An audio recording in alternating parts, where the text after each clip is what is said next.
যে লর্ড ক্যানিং সে পুলিশি ব্যবস্থা চালু করলো এই জনগণ থেকে কিভাবে খাজনা কর এগুলো উঠানো যায় সেই চিন্তা করে এখানে পুলিশি ব্যবস্থা চালু করলো। এবং তার মানে পুলিশ এই যে মোশাররফ করিম, তাই না, পুলিশ জন্মলগ্ন থেকেই তারা এইভাবে শাসন শোষণের মধ্যে, শাসন শোষণের হাতিয়ার হয়ে রাষ্ট্রীয় ক্ষমতাকে কুক্ষিগত করার জন্যই তাদের জন্ম। তো এই জন্যই আমরা 24-এর আন্দোলনেও দেখলাম যে পুলিশ আসলে জনগণের কাতারে এসে দাঁড়াইতে ব্যর্থ হয়েছে, কারণ তাদের তো গোড়াই গন্ডগোল, তাদেরকে তৈরি করা হয়েছে জনগণের বিপরীত হিসেবে। তো বাংলাদেশের তো এখন দেখলো যে কলকাতার যারা আছে ওরা কলকাতা মেডিকেল কলেজে পড়তেছে, কে তৈরি করে দিল? লর্ড বেন্টিক সাহেব। তা লর্ড বেন্টিক সাহেব কলকাতা মেডিকেল কলেজ তৈরি করলো, সেখানে তারা কলকাতা লাইব্রেরি তৈরি করলো, সেখানে তাদের মধ্যে গ্রুপ স্টাডি চলতেছে, এরপর প্রণয় হয়ে গেল। এখন কথা হচ্ছে যে বাংলা অঞ্চলে যারা আছে ওরা তো একটা বিপদে আছে, যে ওরা এদিকে যে তারা যে যোগাযোগ করবে সেই ব্যবস্থা নাই। এজন্য বাংলা অঞ্চলে যাতে যোগাযোগ করতে পারে কলকাতার সাথে, যাতে তাদের এই সমস্যাটা না হয়, এই জন্য সে কুষ্টিয়া থেকে দর্শনা পর্যন্ত, যে বাংলাদেশে সর্বপ্রথম কুষ্টিয়া থেকে দর্শনা পর্যন্ত রেল লাইন চালু করে 1862 সালে। তাহলে 1862 সালে কুষ্টিয়া থেকে দর্শনা পর্যন্ত প্রথম রেল ব্যবস্থা চালু করে লর্ড ক্যানিং এর সময়। আর উপমহাদেশে লর্ড ডালহৌসি, উপমহাদেশে লর্ড ডালহৌসি সর্বপ্রথম রেল রেল ব্যবস্থা চালু করেন। হ্যাঁ, সেটা হচ্ছে রেল যোগাযোগ 1853 সালে। তাহলে 1853 সালে উপমহাদেশে সর্বপ্রথম লর্ড ডালহৌসি রেল যোগাযোগ শুরু করে। 53-র পরে যেটা হচ্ছে 1862 সালে কুষ্টিয়া থেকে দর্শনা পর্যন্ত রেল ব্যবস্থা চালু করে বাংলাদেশে 1862 সালে। এখন আমরা দেখব যে গভর্নর ও গভর্নর জেনারেল সময়ের ঘটনা, মানে গভর্নর জেনারেল, এবং আমরা দেখব যে হ্যাঁ, আমরা দেখব যে লর্ড ক্যানিং এর সময়, লর্ড ক্যানিং এর সময় একটা গুরুত্বপূর্ণ ঘটনা ঘটছে। লর্ড ক্যানিং এর সময়, ও আচ্ছা, আমরা একটু রিক্যাপ করি পিছনের দিকে, পিছনের যা পড়ে আসলাম তা আমরা একটু রিক্যাপ করি। দেখেন, তো গভর্নর ও গভর্নর জেনারেলের সময় যে গুরুত্বপূর্ণ ঘটনাগুলো আমরা দেখলাম, লর্ড ক্লাইভ দ্বৈত শাসন ব্যবস্থা চালু করছে 1765 সালে, সালটা ইম্পর্টেন্ট। দ্বৈত শাসন ব্যবস্থা 1765 সাল, 76-এর মনন্তর 1176, ইংরেজিতে হইলো 1770। হ্যাঁ, 1770, বাংলায় হলো 1176। লর্ড কার্ডিয়াক, কার্ডিয়াক এবং দ্বৈত শাসন 76-এর মনন্তরের জন্য দায়ী ছিল রবার্ট ক্লাইভ। তারপর হচ্ছে দ্বৈত শাসন ব্যবস্থা বিলোপ করেন কে? 1772 সালে অরেন হেস্টিং। 1772 সালে অরেন হেস্টিং, উনি হচ্ছে আবার সর্বপ্রথম, উনি হচ্ছে প্রথম গভর্নর জেনারেল, মানে শেষ শেষ গভর্নর আর প্রথম গভর্নর জেনারেল, কোম্পানির শেষ গভর্নর, প্রথম গভর্নর জেনারেল। দ্বৈত শাসন ব্যবস্থা চালু করে বিলুপ্ত করেন লর্ড কি অরেন হেস্টিং, সরি এখানে অরেন হেস্টিং, যে তাহলে অরেন হেস্টিং দ্বৈত শাসন ব্যবস্থা বিলুপ্ত করে। তারপরে সেই পাঁচশালা বন্দোবস্ত তৈরি করে, তাই না? পাঁচশালা বন্দোবস্ত তৈরি করে। আরো কি কি আছে, কি কি করে বলেন তো দেখি? রাজস্ব বোর্ড তৈরি করে, রাজধানী মুর্শিদাবাদ থেকে কলকাতায় নিয়ে আসে, এশিয়াটিক সোসাইটি তৈরি করে। তারপর আর কি করে সে? তার সময় রেগুলেটিং অ্যাক্ট 1300 সরি 1773 সালে ব্রিটিশ পার্লামেন্ট থেকে যে রেগুলেটিং অ্যাক্ট বা নিয়ামক আইন সেটা তৈরি হওয়ার পর সে হয় ভারতের গভর্নর জেনারেল। তার মানে তার মধ্যে প্রশাসনিক এবং রাজনৈতিক দুই ধরনের ক্ষমতাই চলে আসে অরেন হেস্টিং। এবার হলো গভর্নর জেনারেল। আমরা দেখলাম যে পাঁচশালা বন্ধ ব্যবস্থা করেন অরেন হেস্টিং। উপমহাদেশের রাজস্ব বোর্ড, যে তখন সে গভর্নর জেনারেল ছিল, যে দেখেন তখন সে গভর্নর জেনারেল হওয়ার পরে, সেই 1773 সালের পরে 1774 সালে সে গভর্নর জেনারেল হয়। তারপরে সে পাঁচশালা বন্দোবস্ত চালু করছে, উপমহাদেশে রাজস্ব বোর্ড স্থাপন করছে। আর এবার তাহলে 10 সালা বন্দোবস্ত কি তৈরি করলো? যে লর্ড কর্নওয়ালিস। তাহলে বলেন তো, যে সিভিল সার্ভিস কে প্রতিষ্ঠা করছে? তাও লর্ড কর্নওয়ালিস। তারপর হচ্ছে জমিদারি প্রথা কে প্রতিষ্ঠা করছে? Lord Cornwallis. তারপরে চিরস্থায়ী বন্দোবস্ত কে তৈরি করছে? তাও লর্ড কর্নওয়ালিস। এবার সতীদাহ প্রথা, ওই যে বেন্টিক ব্লান্ট করে ফেলছে হিন্দু ধর্মের যে প্রথাগুলা, তো সতীদাহ প্রথা বিলোপ করছে 1829 সালে। 1829 সালে লর্ড উইলিয়াম বেন্টিক, 1729 সালে, এটা একটু গুরুত্বপূর্ণ আছে সালটা, 29 সাল। Lord William Bentinck. চিরস্থায়ী বন্দোবস্ত হচ্ছে 93 সালে, চিরস্থায়ী বন্দোবস্ত 1793 সাল। তো এরপর পোস্ট অফিস চালু করছে লর্ড ডালহৌসি। ওই যে যাতে তাহলে বলেন তো লর্ড বেন্টিক আর কি করছে? কলকাতা মেডিকেল কলেজ, তারপর হচ্ছে পাঠাগার নির্মাণ করছে, পাবলিক গ্রন্থাগার নির্মাণ করছে, ফার্সির পরিবর্তে ইংরেজি ভাষা চালু করছে। তারপরে সে কি করছে? আর কোনো কিছু করছে? করে নাই। এগুলাই আপাতত মনে রাখলে হবে। এবার হচ্ছে লর্ড ডালহৌসি, তাকে বলা হয়েছে কি সাম্রাজ্যবাদী লর্ড, সবচেয়ে বেশি সাম্রাজ্যবাদী। এবং সে কি করছে? পোস্ট অফিস চালু করছে, তাই না? পোস্ট অফিস, চিঠিপত্র, ডাক টিকিট চালু করছে, টেলিগ্রাফ লাইন চালু করছে, উপমহাদেশে প্রথম রেল চালু করছে, তারপরে বিধবা বিবাহ আইন এটা তৈরি করছে, বিধবা বিবাহ আইন তৈরি করছে। আর আরেকটা কি করছে সে? তার সময় ছিল সত্য বিলোপ নীতি, সত্য বিলোপ নীতি প্রবর্তন করছে সে।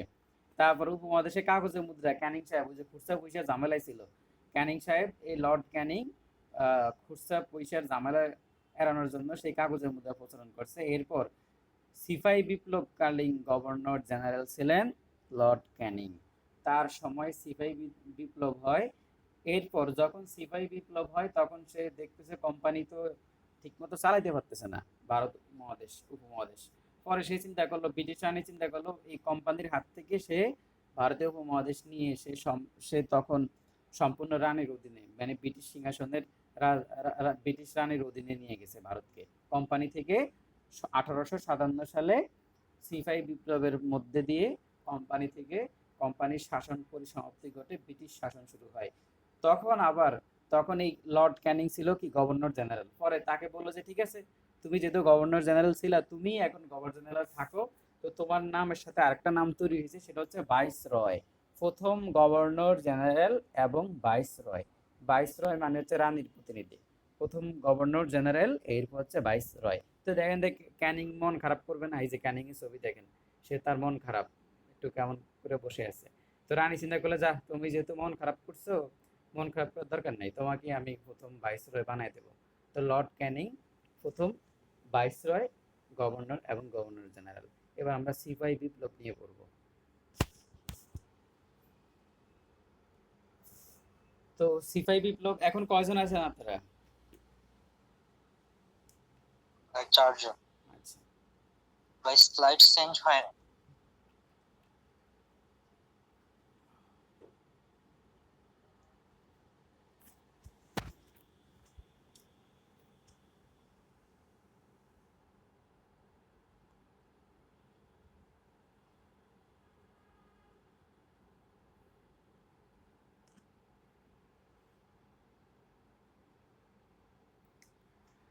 1857 সালে সিপাহী বিপ্লব শুরু হয়। এটি একটি ব্রিটিশ বিরোধী প্রথম সশস্ত্র প্রতিরোধ আন্দোলন। উপমহাদেশে ব্রিটিশদের বিপক্ষে সর্বপ্রথম যে সশস্ত্র আন্দোলনটা হয়েছিল এটা হলো সিপাহী বিপ্লব, সশস্ত্র। তো এই বিপ্লবটার কারণ কি?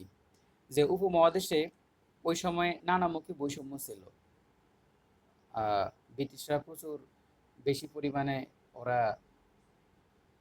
শাসন শোষণ করার ফলে এখানে যেই যারা ছিল ব্রিটিশদের মধ্যে, যারা আমাদের বাংলার বা সিংহাসনে যে সাধারণ মানুষজন ওদের মধ্যে একটা ক্ষোভ ছিল, এবং সেই ক্ষোভ সিপাহীদের মধ্যেও ছিল।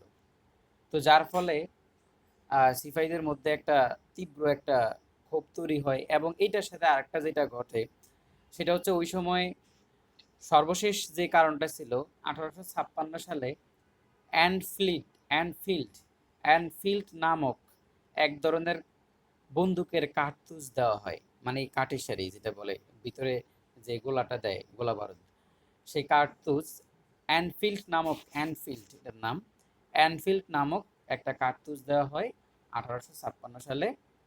তো এই কার্তুজটাকে দাঁত দিয়ে কাটা হইতো, দাঁত দিয়ে কেটে এরপর বন্দুকে ব্যবহার করা হইতো। তো একটা গুজব রটে, যখন যে সময় হিন্দু মুসলিম দুই ধরনের সিপাহী তো ছিল। তো দেখেন, এই যে হিন্দু মুসলিম যে সংঘাত, মারামারি, কাটাকাটি, এগুলো এখান থেকেই তৈরি। এই ব্রিটিশরাই এটা তৈরি করছে। ব্রিটিশরাই যখন তারা শাসনের সুবিধার জন্য ধর্মকে ব্যবহার করলো, হিন্দু মুসলিম সংঘাত দিয়ে তারা ব্যতিব্যস্ত করে রাখছে যাতে তারা শোষণ করতে পারে। তো এই জন্যই বলে যে কে ধর্ম ধর্মীয় ধর্মটাই হচ্ছে এখন রাজনীতি। মানে ধর্মটাকেই আহ, ইয়া করে, যেমন এই যে বলে যে ইসলামিক দলগুলা ধর্ম নিয়ে রাজনীতি করে, এরা ধর্ম ভিত্তিক রাজনীতি করে। রাজনীতি হইছে হ্যাঁ, ধর্ম আর না রে নে। আচ্ছা, ধর্ম ভিত্তিক রাজনীতি আর হলো ধর্ম নিয়ে রাজনীতি এক জিনিস না।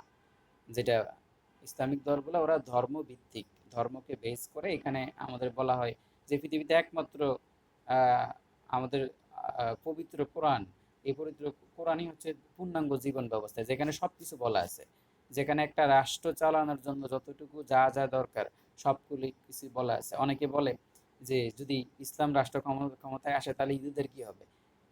এই বিষয়গুলো কোরআনে স্পষ্টভাবে বলা আছে যে যখন রাষ্ট্রীয় ক্ষমতায় আসবে ইসলাম যখন রাষ্ট্রীয় ক্ষমতায় বসবে তখন পরধর্ম যারা আছে ওদের প্রতি কি ধরনের আচরণ করা হবে, তাদের সাথে কি ধরনের ইয়ে করা হবে, সেটা কিন্তু বলা আছে ইসলামে, সেটা সেই বিষয়ে দিক নির্দেশনা আছে।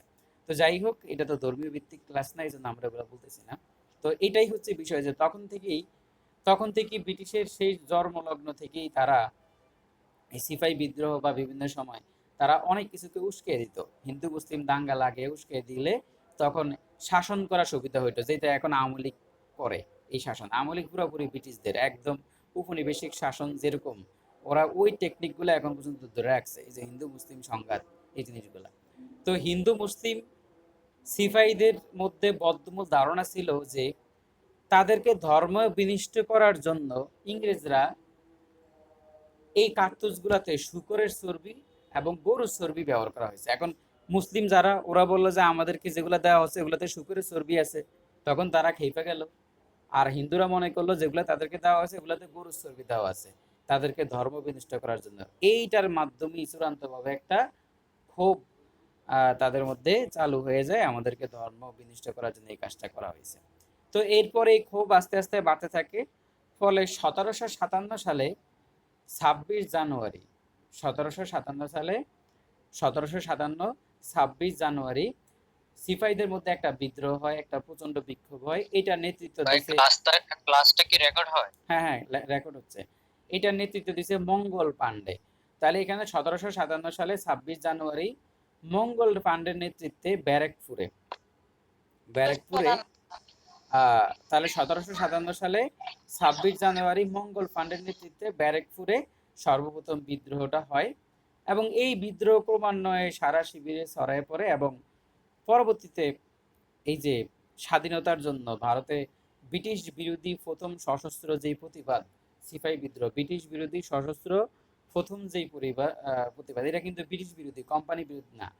ওই সময় ব্রিটিশরা ক্ষমতা ছিল, তো ব্রিটিশ বিরোধী না, সরি সরি, এটা ওই সময় কোম্পানি ক্ষমতায় ছিল। ব্রিটিশ বিরোধী প্রথম সশস্ত্র যেই বিরোধ, সেটা হচ্ছে এই সিপাহী বিদ্রোহ। ঠিক আছে। তো এই বিদ্রোহটা পরবর্তীতে ব্যর্থতায় পর্যবসিত হয় এবং যে এটি ছিল, এই বিপ্লব ছিল ভারতীয় উপমহাদেশে প্রথম স্বাধীনতা সংগ্রাম। এখন আপনাকে যদি বলে ব্রিটিশ বিরোধী প্রথম সশস্ত্র সংগ্রাম কোনটা, সিপাহী বিদ্রোহ। ভারতীয় উপমহাদেশের স্বাধীনতার জন্য প্রথম বিদ্রোহ কোনটা, সেটাও সিপাহী বিদ্রোহ। এই সিপাহী বিদ্রোহে প্রথম যে লোকটা শহীদ হয় উনি হচ্ছে প্রথম শহীদ মঙ্গল পাণ্ডে। তা ব্যারাকপুরে মঙ্গল পাণ্ডে, তার নেতৃত্বে এই বিদ্রোহটা হয়। প্রথম স্বাধীনতা যুদ্ধ 1757 সালে ইস্ট ইন্ডিয়া কোম্পানির অবসান ঘটে। এই বিদ্রোহের মাধ্যমে একটা ঘটনা ঘটে, সেটা হচ্ছে ইস্ট ইন্ডিয়া কোম্পানির অবসান ঘটে, সরাসরি রানী এখানকার রাজত্ব তুলে নেয়। এটা কার আমলে হয়েছে? লর্ড ক্যানিং এর আমলে। ওই যে খুচরা পয়সার জ্বালায় যে চুপচাপ বসে থাকতো সে, তার আমলে শাসন। এবং 1757 সালে ইস্ট ইন্ডিয়া কোম্পানির অবসান ঘটে, শাসন ক্ষমতা চলে যায় রানীর হাতে।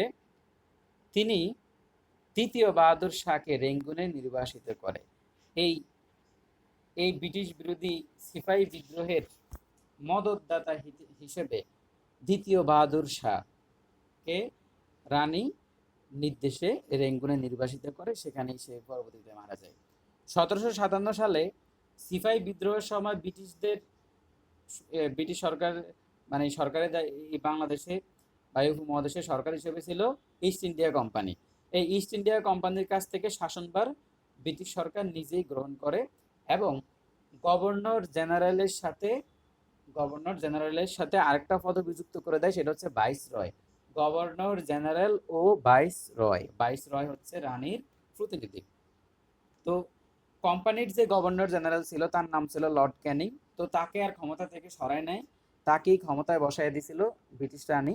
বলে যে সমস্যা নাই, তোমার মন খারাপ দরকার নাই, তুমি এখানে থাকো, চা কফি খেয়ে জিমাও, ঠিক আছে, কাগজের মুদ্রা তুমি চালু করো, সমস্যা নাই, খুচরা পয়সা নিয়ে ঘোরা লাগবে না।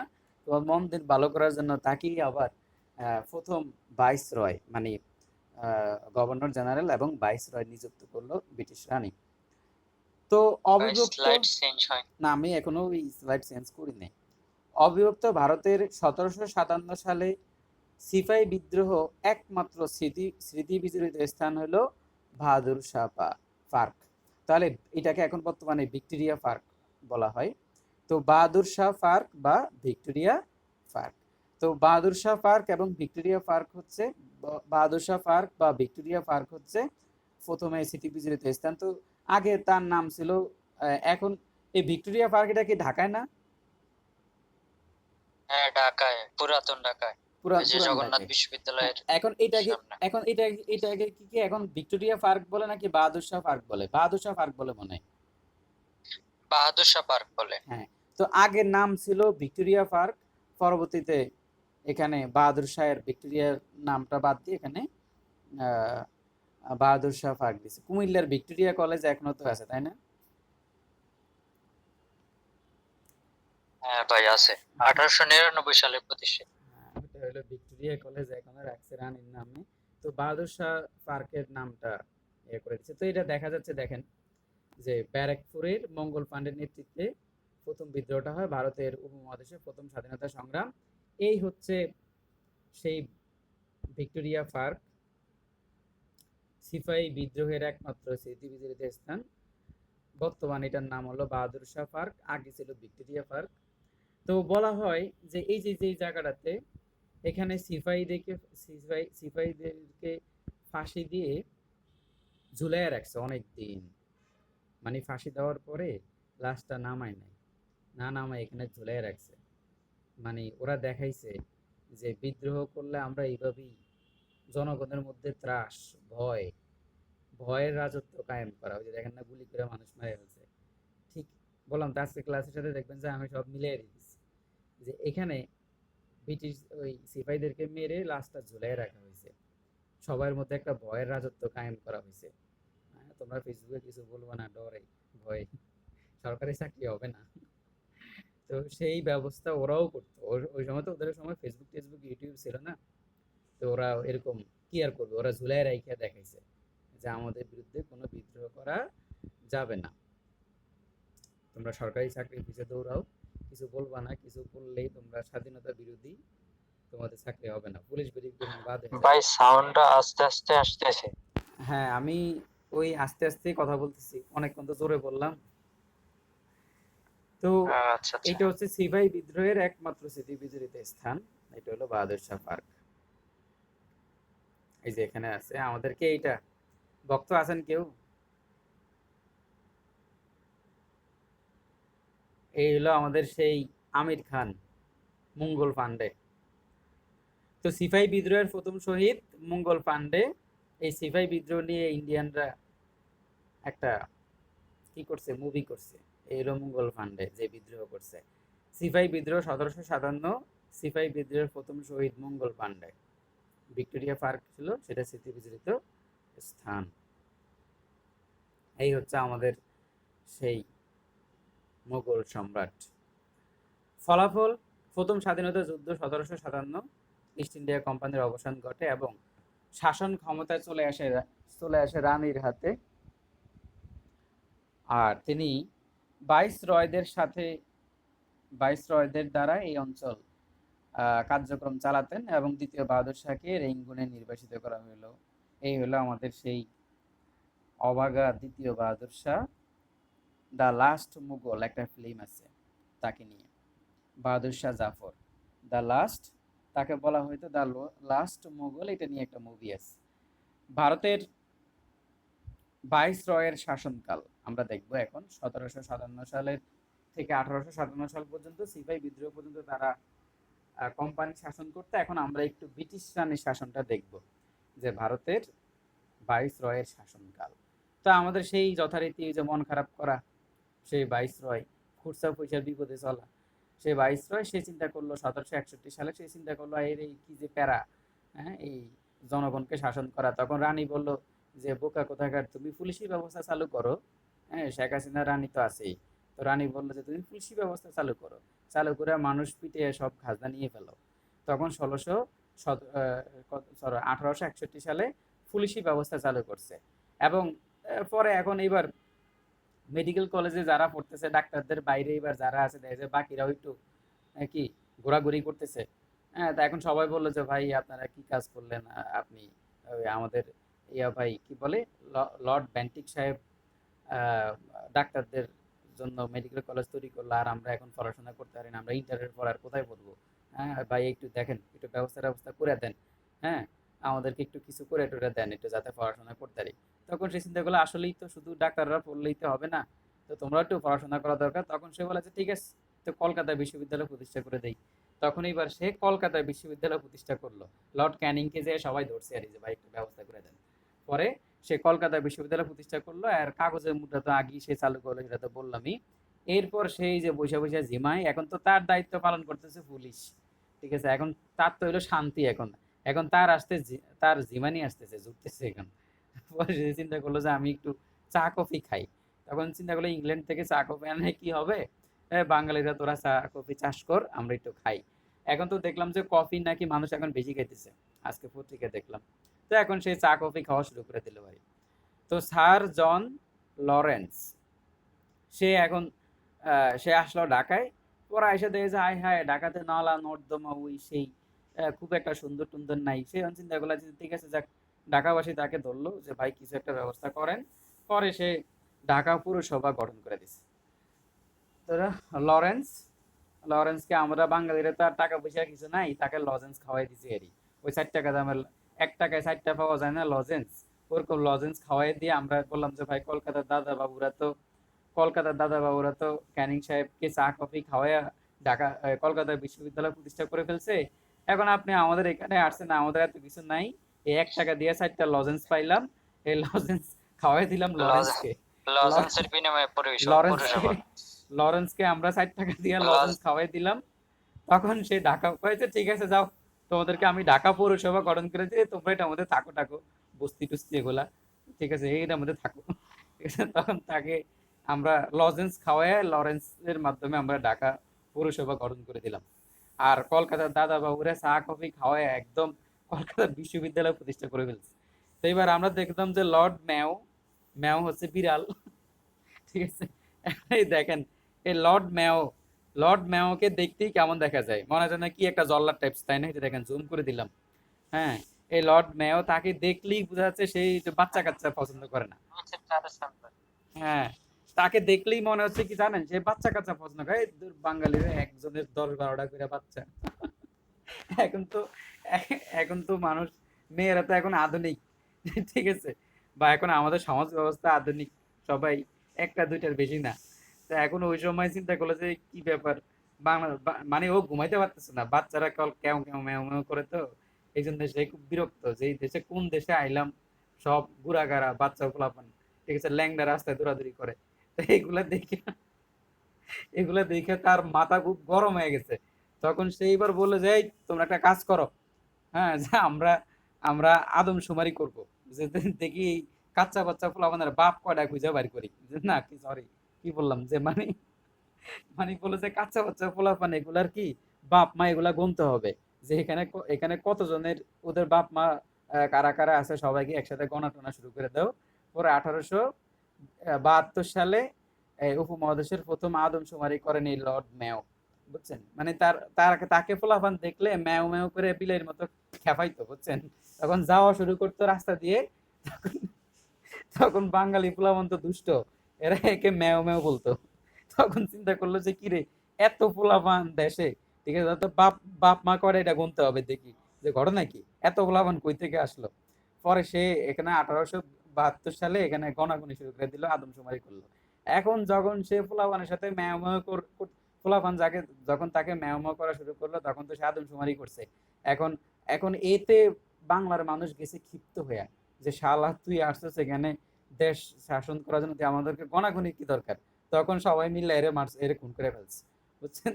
তো লর্ড ম্যাও সে আদমশুমারি করে এবারে বেশি ম্যাও ম্যাও করতে, তো এই জন্য এরে সবাই মিল্লা বিড়ালের পিঠে মারে ফেলছে, বুঝছেন। একমাত্র ভাইসরয় যিনি খুন হন। হ্যাঁ, এরপরে আমাদের কে আছে বলেন তো, লর্ড লিটন। লিটন সাহেবরা চিনেন নাকি? আপুরা চিনেন এইটা কোন লিটন? একদম। চিনে না মনে হয়। এটা হচ্ছে আমাদের জাতীয় দলের ওপেনার, জাতীয় দল জাতীয় ক্রিকেটার দলের ওপেনার হচ্ছে লর্ড লিটন। এই লর্ড লিটনকে মনে হয় অনেকেই চিনে না আমাদের। এই লর্ড লিটন সাহেব আমাদের বাংলাদেশ ক্রিকেট টিমের এখন বর্তমান ওপেনার, তার নামও লিটন। তো এখন এই লিটন সাহেব ভালো পারফরমেন্স করতে পারে না, বুঝছেন। ডাক মারে, এরপরে জিম্বাবুরে ফাইলে উড়াধুরা পিটায়, কিন্তু বড় বড় দলের কাছে আসলে সে পারে না। তো এই জন্য এখন এখন এইটা আবার কারা কারা প্রচার করে জানেন? সংবাদপত্র যারা আছে, মিডিয়া, এই মিডিয়ার যারা আছে ওরা আবার এই লিটনের বিপক্ষে থাকে, লিটনের নিয়ে কথাবার্তা বেশি বলে, যে সুন্দর রান্না আউট হয়েছে রে, পারে না রে, উই রে সেই রে। তখন সেই এই সংবাদপত্রের মিডিয়া যারা আছে ওদেরকে হোটেল থেকে বার করে দিছে। বিশ্বকাপে এরকম ঘটনা ঘটছে, যে সবাই মিলে গেছে সংবাদপত্রের, আমাদের বাংলাদেশের টিভি চ্যানেলগুলা গেছে বাংলাদেশ ক্রিকেট টিম যেখানে আছে হোটেলে, ওখানে গেছে আর কি। ওদের থেকে সংবাদ টংবাদ দিয়ে দিবে। এখন লর্ড লিটন, আমাদের এই লিটন সাহেব উপর থেকে বলছে, এই এই সংবাদ কর্মী এরা এখানে কি কি করে, এদেরকে বার করে দাও। পরে সবগুলাকে একদম গেড়ি ধইরা বার করে দিছে। তো এই হচ্ছে আমাদের লর্ড লিটন। তার সাথে আরেকজন লর্ডের মিল আছে, সেটা হচ্ছে ভারতের লর্ড লিটন। তো এই লর্ড লিটন যেমন সংবাদপত্রকে কুক্ষিগত করছে, সংবাদপত্রকে গার ধরে বার করে দিছে, ওই লর্ড লিটন একই কাজ করছে। সে সংবাদপত্র আইন পাশ করে দেশীয় সংবাদপত্রের স্বাধীনতা হরণ করে। তার মানে লর্ড লিটন সাহেব জাতীয় দলের ওপেনার, সে ভালো 6-6 মাঠ পারে না, পারে না খেলা। পরে বললো যে আমি যে খারাপ খেলি এটা তো সংবাদপত্রে যাতে প্রকাশ না হয়, এই জন্য সে দেশীয় সংবাদপত্রের স্বাধীনতা হরণ করলো। আর সে বলল যে এখন এই খবর শুই না, সংবাদপত্রে যারা আছে সবাই তো বন্দুক নিয়ে মারতে গেছে এরে। পরে বললো যে দাঁড়া, যে শালারা আমাকে মারতে আসছো, তোদের বন্দুকের লাইসেন্সই বাতিল করে দিব, ঠিক আছে। পরে সে মানে কি বলছে যে বিনা লাইসেন্সে অস্ত্র রাখা যাবে না, যাতে সংবাদপত্র কর্মীরা যাকে তাকে না মারতে পারে। তাহলে লর্ড লিটন দুইটা কাজ করছে, সংবাদপত্রের স্বাধীনতা হরণ করছে, আর একটা হচ্ছে অস্ত্র আইন, মানে লাইসেন্স ছাড়া কোনো অস্ত্র রাখা যাবে না। এবার হচ্ছে আমাদের রিপন ভাই, আপনারা কয়জন আছেন? আচ্ছা, তাহলে আমাদের রিপন ভাইকে নিয়ে আমরা পড়ি, যে রিপন ভাই, তো এই হচ্ছে রিপন ভাই। এই রিপন ভাই হলো ভিডিও বানায় ইউটিউবে।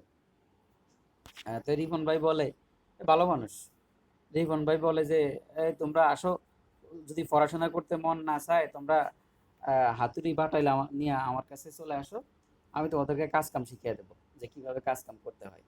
তো এই হলো রিপন ভাই। তো এই যে তো এই হলো লর্ড, দেখছেন চেহারাই দেখতে কত সুন্দর, আরে বাপ রে বাপ, চশমা একটা পরছে, আবার গলায় চেইনও আছে।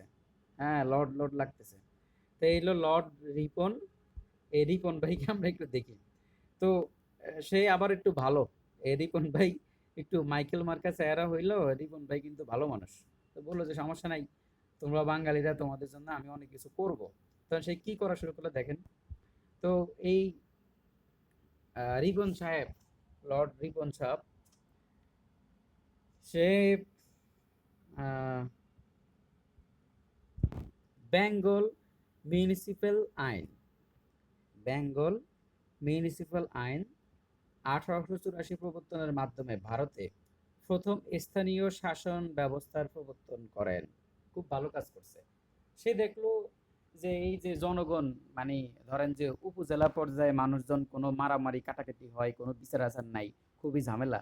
তখন সেই চিন্তা করলো, আচ্ছা এদেরকে একটু রাজনীতি শিখাই, ওরা সবাই একটু নেতা নির্বাচন করুক, একটু পাড়া মহল্লায় একটু আমাদের প্রতিনিধি থাকুক, এই জন্য সে বেঙ্গল মিউনিসিপাল আইন মানে 1884 সালের মাধ্যমে ভারতে প্রথম স্থানীয় শাসন ব্যবস্থা, উপজেলা প্রশাসন, ইউনিয়ন পরিষদ নির্বাচন এগুলা প্রবর্তন করেন তিনি। ভারতে স্থানীয় শাসন কি স্বায়ত্ত শাসনের জনক, স্থানীয় স্বায়ত্ত শাসনের জনক। তো স্থানীয় প্রশাসন সে তৈরি করছে, এটা খুব ভালো কাজ করছে, কারণ স্থানীয় প্রশাসন থাকলেই সমাজ খুব বিচার আচার ভালো হয়। তাহলে স্থানীয় স্বায়ত্ত শাসনের জনক হচ্ছে এই লর্ড রিপন সাহেব। সে বেঙ্গল মিউনিসিপাল আইন 1884 সালে প্রবর্তনের মাধ্যমে এটা করে। এরপর 1882 সাল 1882 সালে উইলিয়াম হান্টারকে চেয়ারম্যান করে সে প্রথম ভারতীয় শিক্ষা কমিশন হান্টার কমিশন গঠন করে। এখন 1882 সালে সে দেখতেছে কিরে, বেন্টিক সাহেব মেডিকেল কলেজ প্রতিষ্ঠা করলো, তারপরে ক্যানিং সাহেব করলো কলকাতা বিশ্ববিদ্যালয়, তারপরে এই ল্যাংডা ল্যাংডা ফলাফান এগুলো কলকাতার রাস্তায় ঢাকার রাস্তায় ঘোরাঘুরি করে, পড়া নাই শোনা নাই সবগুলা এখানে মাস্তানি করে ফাজলামি করে। আর চিন্তা করলে ঘটনা কি, এরা এরকম করতেছে কেন? তখন এবার হান্টার সাহেবকে বলে, এই হান্টার তুমি একটা কাজ করো, দেখো তো আমাদের শিক্ষা কমিশন, একটা শিক্ষা কমিশন করো, যাতে এগুলাই এই পড়াশোনা না করে রাস্তা রাস্তায় ঘুরে এগুলো যাতে পড়াশোনা করতে পারে। তখন সেই শিক্ষা ব্যবস্থাকে একটু লাইনে আনার জন্য সে একটা শিক্ষা কমিশন গঠন করছে, এটা হচ্ছে হান্টার কমিশন। তাহলে বলেন উপমহাদেশে উপমহাদেশে প্রথম শিক্ষা কমিশন কোনটা? কোনটা বলেন দ্রুত। হায় হ্যাঁ, সব দিছু। কমিশন, হান্টার কমিশন ভাই। Hunter commission, Hunter commission. এখানে চেয়ারম্যান ছিল কি হান্টার, তার নাম অনুসারে হান্টার কমিশন। 1882 সালে উইলিয়াম হান্টারকে চেয়ারম্যান করে প্রথম ভারতীয় শিক্ষা কমিশন হান্টার কমিশন গঠন করা হয়। তো এর আগে কে ছিল? লর্ড লিটন। লর্ড লিটন একটা ফাজলামি করলো, সে সংবাদপত্রের স্বাধীনতা হরণ করলো। তখন এখানে সে বলল যে না, রিপন সাহেব তো ভালো মানুষ। সে বললো না না সমস্যা নাই, তোমরা আমার বিপক্ষে লিখতে পারবা, কোনো ব্যাপার না, আমার পারফরমেন্স তো ভালো, ওই দেখেন না চশমা সই দিয়ে রাখছে। সে বললো আচ্ছা ঠিক আছে, তোমরা কোনো ব্যাপার না, সংবাদপত্র যে লর্ড লিটন যে সংবাদপত্র আইন যে রহিত করে দিছে, আর সংবাদপত্র যে আইনটা করছে সেটা আমি বাদ দিয়ে দিলাম। লর্ড রিপন আবার সেই আইনটা বাদ দিয়ে দিছে, বাদ দিয়ে সে একটা ভালো কাজ করছে। আচ্ছা একটু লাইনে থাকেন, আমি একটু আসতেছি।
দেখবেন যে আপনারা যারা মনোযোগ দিয়ে শুনতেছেন ঘটনাগুলা, অবদানগুলা, তাদের 40 থেকে 45% বা 50% পড়া এখানেই মুখস্থ হয়ে যাবে। আপনারা চেষ্টা করবেন জুম মিটিংয়ে থাকা অবস্থায় 40 থেকে 45 বা 50% পড়া যাতে এখানেই শেষ হয়ে যায়। পরে জাস্ট আপনি একটু স্লাইডগুলো একটু হালকা পাতলা উল্টাবেন, হ্যাঁ এরপরে যখন ওই যে আগামীকাল বা আমরা যখন ইংরেজ শাসন আমল শেষ করলেই আমরা ইয়া শুরু করব, কাহুত শুরু করব, তখন এবার আপনার এটা রিভিশন হয়ে যাবে। তো আমরা দেখলাম যে সংবাদপত্র রহিতকরণ আইন পাশ করছে লর্ড রিপন। তো এরপর সে দেখলো যে একটা ইয়ে ছিল, একটা টার্ম, ওটার নাম হলো অ্যাংলো ইন্ডিয়ান। তো অ্যাংলো ইন্ডিয়ান কারা সেটা একটু বুঝতে হবে। আচ্ছা, আগে ইলবার্ট আইনটা বলে দেই। মানে লর্ড রিপন ইলবার্ট আইন প্রণয়ন করে। ইলবার্ট আইন ছিল যে ইউরোপীয় অপরাধীদের বিচার করার ক্ষমতা বাঙালি বিচারকদের ছিল না। ইউরোপীয় সাদা চামড়া, সাদা চামড়া, এই সাদা চামড়া রেগুলার বিচার করার জন্য ভারতীয় বিচারকদের ওই পাওয়ারটা ছিল না ওদের বিচার করার জন্য। তো এখন ইলবার্ট মানে লর্ড রিপন দেখতেছে যে ঘটনা কি, এটা তো একটা বৈষম্য, তোরা বেটা বিচার অপরাধ করস কিন্তু তোদের বিচার হবে না, এটা তো ঠিক না। তখন সে একটা ইলবার্ট বিল প্রকাশ করছে। তো ইলবার্ট বিল প্রকাশের মাধ্যমে সে ভারতীয় বিচারকদেরকে এমন একটা ক্ষমতা দিয়েছে যে ক্ষমতা বলে সেই ইউরোপীয়রা যারা আছে, ইংরেজরা, ওদের অপরাধের বিচার করার ক্ষমতা প্রদান করা হয়। পূর্বে কোনো ভারতীয় বিচারক ইউরোপীয় আসামিদের বিচার করতে পারত না। পরে বড় লাট রিপনের পরামর্শে তার আইন সচিবের নাম ছিল কোটন ইলবার্ট। তার আইন সচিবের নাম ছিল ইলবার্ট। তাহলে লর্ড রিপনের যে আইন সচিব তার নাম ছিল ইলবার্ট। তো সেই ইলবার্টকে বলল, তুমি এই বৈষম্যটা দূর করো, ভারতীয় বিচারকরা যাতে ইংরেজদের বিচার করতে পারে, ইংরেজ অপরাধীদের বিচার করতে পারে, এটা নিয়ে একটা আইন প্রণয়ন করো। তো আইন সচিব ইলবার্টের নাম অনুসারে ইলবার্ট বিল প্রণয়ন করা হয়েছে। তো এই ইলবার্ট বিল যখন প্রণয়ন করা হলো তখন ইংরেজরা ডিফেন্স অ্যাসোসিয়েশন প্রতিষ্ঠা করে আন্দোলন করে। তখন তারা একটা ডিফেন্স এই এই এই যে যে ইলবার্ট বিলের বিপক্ষে তারা আন্দোলন শুরু করে।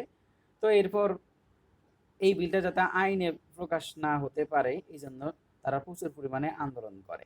তো এখন যে এই ইলবার্ট বিলের গুরুত্বটা আমরা এখন পড়বো, তবে আমাদের কাছে মনে হচ্ছে ইলবার্ট বিলের গুরুত্বটা পড়ার আগে মনে হয় লাইনটা কেটে যাবে। তো ইলবার্ট বিলটা যখন চালু হলো তখন ভারতের কিছু অ্যাংলো ইন্ডিয়ান আছে। অ্যাংলো ইন্ডিয়ান মানে হচ্ছে যাদের বাবা হচ্ছে, পরিবর্তন না না স্লাইড পরিবর্তন করে নেয়, যাদের বাবা ব্রিটিশ কিন্তু মা হচ্ছে ইন্ডিয়ান, এদেরকে বলা হয় অ্যাংলো ইন্ডিয়ান। তাহলে যখন ইলবার্ট বিল প্রকাশ করা হয়, Lord Liton sorry Lord Ripon Lord Ripon, এই যে রিপন সাহেব, চশমাওয়ালা রিপন ভাই, সে যখন এটা প্রণয়ন করলো তখন ভারতের অ্যাংলো ইন্ডিয়ান যারা আছে ওরা তীব্র আন্দোলন শুরু করলো। অ্যাংলো ইন্ডিয়ান মানে যাদের বাবা হচ্ছে ব্রিটিশ, মা হচ্ছে ভারতীয়।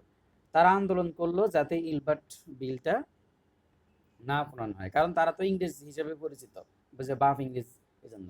এখন তাদের এই আইন দেখা তখন